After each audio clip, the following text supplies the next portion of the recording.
Well, I started life a tiny sperm, a silver, shiny, slimy sperm no bigger than your average germ amongst a crew of able seamen, and how we swam around in sculls like dolphins in a heated bowl until Daddy met this woman.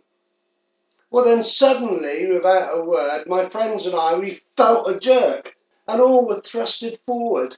Some of us fell upside down, others swam but somehow drowned, and lots of us were murdered.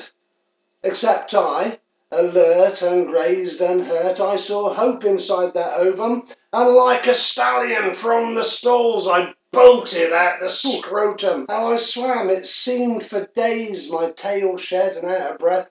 I had to stop and take a rest.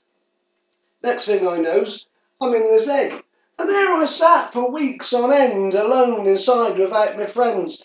I've often wondered how they were doing, but see, what happened next was sort of strange, because I just sort of started growing. First my arms, and then my legs, my body, neck and skin, and each day another organ would take its place within, my heart and brains and lungs and veins, and well, finally more skin. And there I grew, so tired and bored, so I kicked and I punched, but I was ignored, or I was patted and prodded and tickled and poked. But being curled up in there was hardly a joke, with no room to shuffle about. You know, it was just like another bad bedsit with no view. No wonder I tried to get out. Hey, and then it happened all at once. I find myself revolving.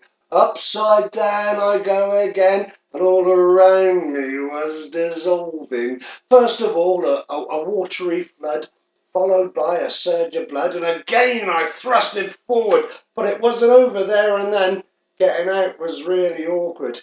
But then at last, with one hard shove, a siren scream, and a pant and a puff, the struggle was all over. And there I lay, stark naked, on top of my own mother. But then a snip, and all alone. They left her to recover, whilst I was carried screaming, mind, upside down and slapped. I didn't know what it meant. I was too small to hit 'em back. That's when I took my first real breath. My lungs blew up like balloons.